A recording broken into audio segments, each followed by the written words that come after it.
said is, for me to live is Christ and die is gain. If you break this up, you can see it's broken into 4 parts. 3 are in the first. He says, for me.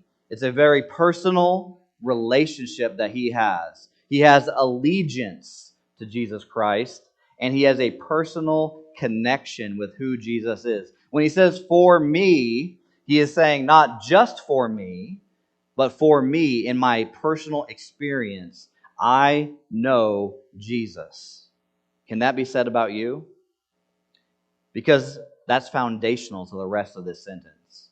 To live is practical. To live is Christ. What is this practical living that Paul did? Paul, his whole life was focused on one thing. When he woke up in the morning, he was thinking, how can I honor Christ? When he went to bed at night, he was not thinking, what is tomorrow going to bring? But what is tomorrow going to bring? He's excited to live for Christ. It's practical. Everything about his life was focused in on the task of living for Jesus. Every aspect. He was like an athlete who would not get drunk the night before a track meet because he is focused on the task at hand. He is like a race car driver who spends time studying the racetrack in order to make sure that he can turn.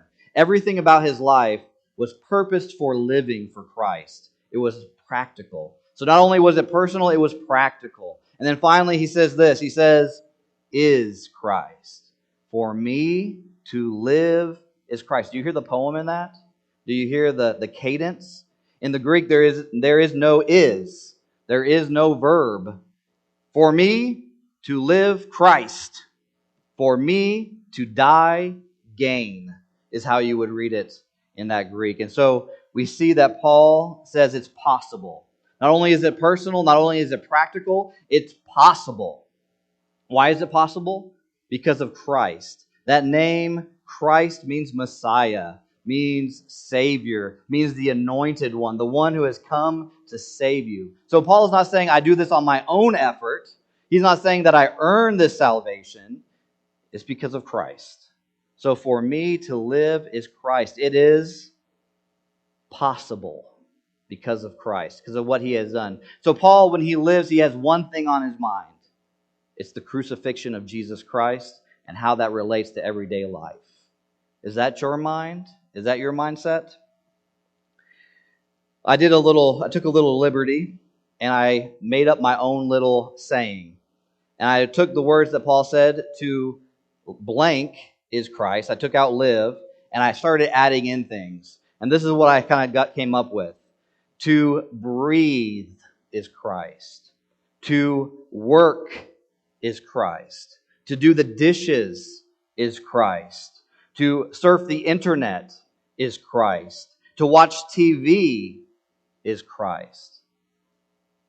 Living for Christ means that the whole life is Christ, is for Christ, and is enabled by Christ. What do you do in your life? Think about the things that you do, your activities during the day. Is there anything in there that is not being done for Christ? Consider why that is. What is it about this world that draws you more to the world than to Christ? Are you watching TV shows that are filthy? Are you listening to music that is bad for your heart? Would Christ sit next to you and watch that TV show? Would Christ read that book with you? Would Christ like the attitude that you have when you do the dishes for your mom or your dad or at your house? Think about that. What does it mean to live for Christ? Because you will not die for Christ if you cannot live for Christ.